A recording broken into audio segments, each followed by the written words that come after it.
Tangella ఎంపీడీఓపై Parigi MLA Rammohan Reddy fire అయ్యారు. సమస్యలు అడిగేందుకు వచ్చిన ప్రజలతో కర్కశంగా మాట్లాడుతున్నావంటూ ఆగ్రహం వ్యక్తం చేశారు. ఎంపీడీఓ తీరుపై తనకు ఫిర్యాదులు వచ్చాయని, తన దగ్గర రికార్డులు కూడా ఉన్నాయన్న ఎమ్మెల్యే నేరుగా ఎంపీడీఓకు చెప్పారు. పని చేయడం ఇష్టం లేకపోతే ట్రాన్స్ఫర్ కు సిద్ధంగా ఉండాలని హెచ్చరించారు. పని చేయని వారిని పక్కకు తప్పించాలని స్వయంగా సీఎం రేవంత్ రెడ్డి ఆదేశాలిచ్చారని ఎమ్మెల్యే స్వీట్ వార్నింగ్ ఇచ్చారు. తీరు మారకపోతే చర్యలు తప్పవని తేల్చేశారు. ఎమ్మెల్యే రామ్మోహన్ రెడ్డి పూడూరులో కళ్యాణలక్ష్మి షాదీ ముబారక్ చెక్కుల పంపిణీలో భాగంగా ఎంపీడీఓపై ఎమ్మెల్యే రామ్మోహన్ రెడ్డి ఆగ్రహం వ్యక్తం చేశారు.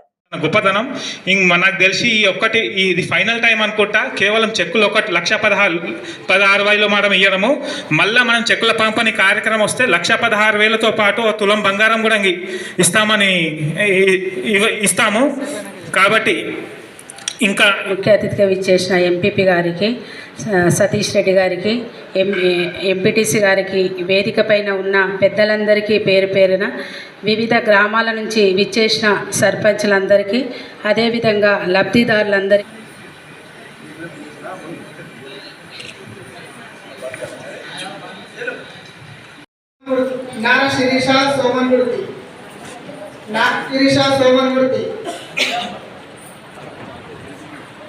రాకొండ సుజాత చీలాపూర్, రాకొండ సుజాత బాయ్ తిరుమలాపూర్,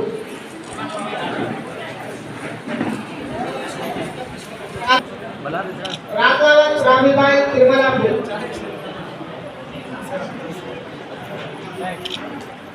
గమ్మిబాయ్ తిరుమలాపూర్, గమ్మిబాయ్ తిరుమలాపూర్, గమ్మిబాయ్ తిరుమలాపూర్,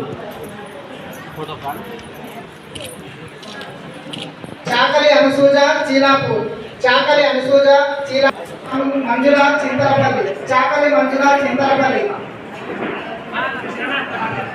చాకలి మంజులా చింతలపల్లి, చాకలి మంజులా చింతలపల్లి, గట్పల్లి. పేద వర్గాల వాళ్ళు ఉన్నారో వాళ్ళని మనం గుర్తించి వాళ్ళకు నిల్వ నీడ లేని వాళ్ళకు ఇల్లు ఇవ్వాలి, కష్టాల్లో ఉన్న వాళ్ళను ఆదుకోవాలి అన్న ఉద్దేశంతో ప్రభుత్వం నడుస్తుంది. అదేవిధంగా అధికారులకు కూడా చెప్తున్నాము, కొద్దిగా మీరు మర్యాదగా మాట్లాడి. నా దగ్గర రికార్డ్స్ ఉన్నాయి. మన ఎంపీఓ గారు చాలా కర్కశంగా మాట్లాడుతున్నారు. నా దగ్గర రికార్డ్ చేసి పంపించారు. అట్లా మరొకసారి రావద్దు నా దగ్గర కంప్లైంట్ మీకు చెప్తున్నాను. ఎందుకంటే వీళ్ళే దేవుళ్ళ లాంటి వాళ్ళు ఉంటేనే మనం ఉన్నాం ఈరోజు. వాళ్ళు లేకుంటే మనం లేమేనా, ఈ కుర్చీల మీద లేము మనం. కానీ వాళ్ళు ఏదో కష్టాలు ఉండి వాళ్ళు వచ్చినప్పుడు వాళ్ళతో మర్యాదగా మాట్లాడాలి, వాళ్ళకి పనులు చేయాలి. మనతో కొన్ని అవుతాయి, కొన్ని కావు. అయితే అని చెప్పాలి, లేకపోతే పద్ధతి చెప్పాలి. ఇట్లా సిస్టమ్ ఉంటుంది, ఇట్లా ఉంటుంది, చేయాలని చెప్పాలి. వాళ్ళు కూడా సహకరిస్తారు. ఎవరు కూడా మీకు ఇబ్బంది పెట్టరు, వాళ్ళంతా కూడా సహకరిస్తారు. కాకపోతే మనం వాళ్ళకు ఒక పాజిటివ్గా, ఎందుకంటే ముఖ్యమంత్రి గారు మాకు స్పష్టంగా చెప్పారు, 18 గంటలు పనిచేసే అధికారులే మాకు కావాలి. మాకు, మా యొక్క కార్యకర్తలకు, మా యొక్క ప్రజలకు 18 గంటలు పనిచేసేటోళ్ళు కావాలి. ఎవరైనా చేయమనుకుంటే మీరు రాసి ఇచ్చేసేయండి, ట్రాన్స్ఫర్ చేసేస్తాం వేరే దగ్గర. అది కూడా మాకు క్లియర్ ఇచ్చేసి ఆదేశాలు. పని చేసే వాళ్ళే ఉండాలి నియోజకవర్గం. పని చేయకపోతే మాకు రాసి ఇచ్చేసేయండి, మీకు వేరే దగ్గర వేసేస్తాం, వేరే జిల్లాలు వేస్తాం. మరి జిల్లాలో కూడా పెట్టుకోవద్దని చెప్పాడు. ఒక జిల్లాల పక్క కాన్స్టిట్యూన్సీలో తీసుకోవద్దని చెప్పాడు. ఈ జిల్లా నుంచి ఇంకో జిల్లాకి వెళ్ళి ఇంకో జిల్లాను తీసుకోవాలి. ఎందుకంటే వీళ్ళు అలవాటైన వాళ్ళు ఉంటారు ఇక్కడ. వాళ్ళు అక్కడ కూడా పక్క నియోజకవర్గంలో పనిచేయరు. కాబట్టి ఇక్కడ ఉన్న అధికారులకు అందరూ కూడా చెప్తున్నాం, మీరు ప్రజలు ఏ విధంగా కోరితే ఆ విధంగా చేయాలి. ప్రజలకు సాయం చేయడానికి మనం ఉన్నాం. ఇది ప్రజాప్రభుత్వం. మేము రాగానే ప్రజాభవన్ తెరిచినాం, పరిగిలో కూడా ప్రజాభవన్ తెరిచాం. ప్రజలకు ఎప్పటికీ అందుబాటులో ఉంటాం.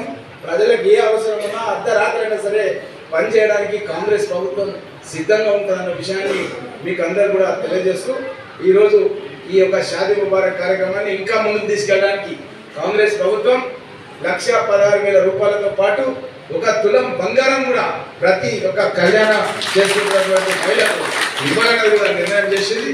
కాకపోతే దురదృష్టవశాత్తు ఇప్పటికల్లా అమలు కూడా చేసేస్తుంటే నెల రోజులే అయింది. ప్రభుత్వం మీకు తెలుసు, 6,71,000 కోట్ల అప్పుతో మనకి ప్రభుత్వం అప్పచెప్పారు. సోనియా గాంధీ గారు 16,000 కోట్ల రూపాయల సర్ప్లస్ బ్యాంక్ బ్యాలెన్స్ పెట్టించింది ఖజానా. ఈరోజు 6,91,000 అప్పుతో ఉంది. ఇప్పుడు ఇంకా మేము వెతుకుతా ఉంటే ఇంకా దొరుకుతున్నాయి మాకు. ఎక్కడ పోయినా సరే లెక్కలు తీసుకున్న కొద్దికి ఇంకా అది యాడ్ అయిపోయింది. అది 10 లక్షల కోట్లకు పోతుందేమో అనిపిస్తుంది. కాబట్టి దానిపైన ఇంకా న్యాయ విచారణ కూడా ఆదేశిస్తున్నాం. అది ఎక్కడి వరకు ఉందో చూడాలి. కాబట్టి మనం ఇచ్చిన మాటకు మాత్రం వెనుకపోయేది లేదు. కొద్ది ఆలస్యం కావచ్చు కానీ వెనుకపోయేది లేదు. మనం ఇచ్చిన హామీలన్నీ కూడా నెరవేరుస్తాం. మహిళలకు 50% ఆర్టీసీ బస్సులో ఉచిత మనం మొగోళ్ళు ఎంతనో ఆడవాళ్ళు కూడా అంతే